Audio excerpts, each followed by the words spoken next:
As I was saying, I know your attention span isn't very long, so I'm going to break up this message into two parts. We are at a critical time in the history of the world. The Chinese people have reorganized themselves, reconstituted themselves, and China is on the march. China has achieved a great leap forward, and China is on the verge of becoming the number one economy and the number one nation in the world. China is looking to spread its tentacles all over the world and its influence. And many of you think China is giving you a favor if they come and build a road for you, or a hospital for you, or a bridge for you. Why can't you build your own bridge? Why can't you build your own road? I remember the dear leader Fidel Castro Ruz. And when Cuba came under economic pressure at the collapse of the Soviet Union, Fidel said to his people, 100 years ago, we were the pearl of the Spanish Empire. 100 years ago, we didn't have cars. We didn't have all the equipment we have today, but yes, we were able to produce for the Spaniards. Why can't we do it for ourselves? If we have to use horses, if we have to use cows, if we have to use donkeys, if we have to walk, if we have to use bicycles, that is what we are going to do, and we are going to save our revolution. And he coined the phrase, resistance, resistance, a luta, la lucha, resistance fight until victory. And then he said, it is revolution or death. And today, many thought with the death of Fidel that the entire Cuban system would be washed away, but it hasn't. And what really troubles me as I come to the end of my life is to see the young people today in the world who are devoid of any type of ideological grounding, any type of political education, who think life is about YouTube, Instagram, TikTok. And you see, they say the Chinese have, even I saw a Muslim scholar talking about TikTok, that in China they have an algorithm for Chinese people and for the Chinese youth, and it is based on education and progressive things. And in the West, it is on dancing, singing, laughing, and entertainment. So that will neutralize the West. You see, the West once tried to control China, and the little island nation state of the United Kingdom, which is made up of Wales, and they're getting ready to break up because, you know, Britain is over. It's no longer great.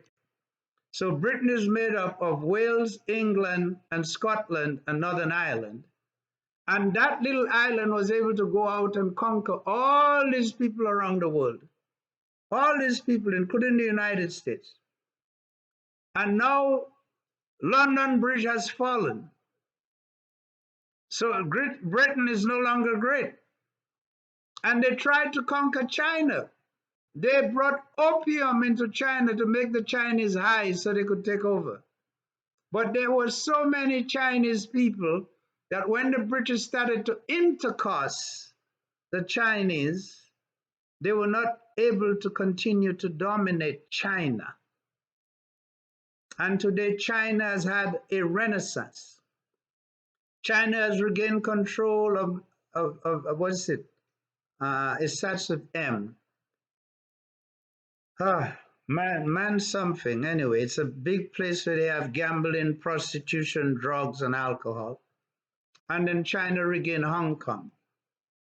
And today China is sending fentanyl into the United States of America, into Europe, to poison the Europeans and to poison the citizens of the United States of America. So China is on the rise.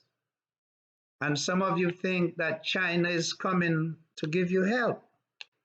I want to tell you the story of an island nation state called Sri Lanka. Sri Lanka is a very big island. It is made up of two ethnic groups, one called the Sinhalese and the other one called the Tamils. The Tamils are ethnic people from southern India. They are very black people. And the Sinhalese, and they fought an almost 30-year civil war because the Tamils wanted to break away from the Sinhalese and create a separate state on the island of Sri Lanka. Well, if you don't hear it in the news right now, because if it's not about the US, if it's not about Europe, they don't tell you. But the Chinese went and built a big port for Sri Lanka, as well as other infrastructure. And Sri Lanka has more people than Jamaica, more people than Dominica, more people than St. Lucia, and a bigger economy. And suddenly, the Sri Lankan economy collapsed. It collapsed. They cannot even afford to buy fuel. And the Chinese came and took physical control of those assets they allegedly tried to help the people from Sri Lanka to build. That's what they did. So what do you think is going to happen to your little island nation state? Do you really think you know how to negotiate with Chinese who've been around for 5,000 years? You Negroes, you Negro Africans that are selling out your nations to China, substituting one colonial power for another? Do you really think you know? But anyway, who am I? I am a simple guy who believes in my ancestors, who practice the ancient tradition of voodoo and of obia. And today I spoke to a lady in Haiti, and I asked the lady, what is her name? And there was a man in the background, and the lady say, I'm just a woman working here. I'm sorry, I can't give you my name. She was scared. And the man turned around and he said, no, we're not giving you your name because you're going to put Jumbi on us. Jumbi. The man is already a slave to the Europeans. The man already have a devil on his back, as does the woman. But it is I, Pope Peter Emmanuel, that they fear. But the truth is they should fear me. They should fear me. They should fear the army of Makandal, because that army will rise, and if it don't finish rise in my lifetime, it will rise in time to come.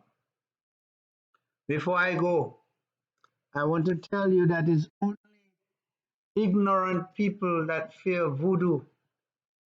The European man, the white man, the God man that God put in charge of the earth until the Chinese take over from him.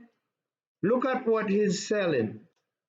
Voodoo Ranger beer, Imperial IPA, 9.9% alcohol, the highest alcohol. Well, there may be some other parts in the United States where you can get an IPA beer that has a higher content of alcohol. You have Voodoo Restaurant. You have Voodoo Beer. But you from the Caribbean who are ignorant want to reject your culture, reject your belief, reject your voodoo master, reject your obia man, but yet every night, secretly, you driving up to Goodwill to go and gade by the lady that gades on the island. And my auntie Ines was the biggest gade zafe in the village of Massac. And it was her who gave me her powers to gade when she died. But anyway, I know your attention span is short. I'm not singing and dancing for you. I'm speaking to you about very important matters. And like I say, it's very difficult to be a teacher, especially to those closest to you, because no one believes and no one trusts. But I know how to teach myself, and that is what matters the most. I dropped out of medical school because it was moving too slow, and I felt there were more challenging areas that I could be in. And I don't like the smell of shit, and I cannot stand blood, except that I'll be forced to deal with it during battle. And that's why we're saying to you to prepare for war in time of peace. And preparing for war doesn't mean to just get weapons. You need sutures, you need antibiotics, you need bandage, you need equipment to provide first aid medical care to your troops and for your family when people become injured, when they come to kill you and to kill your family and to rape your women. And with that said, I want to tell you thank you again and thank you always for inviting me into your presence. And know that the army of Makandal is real and that we have the power and the knowledge, the scientific knowledge. And once you have scientific knowledge in your mind, you can go anywhere in the world and you can dominate. You don't need weapons, you don't need military weapons. All you need is knowledge. And the knowledge is what Makandal taught us. God bless you. I bless you. May the spirit of Makandal guide and protect you and keep you together always. Amen.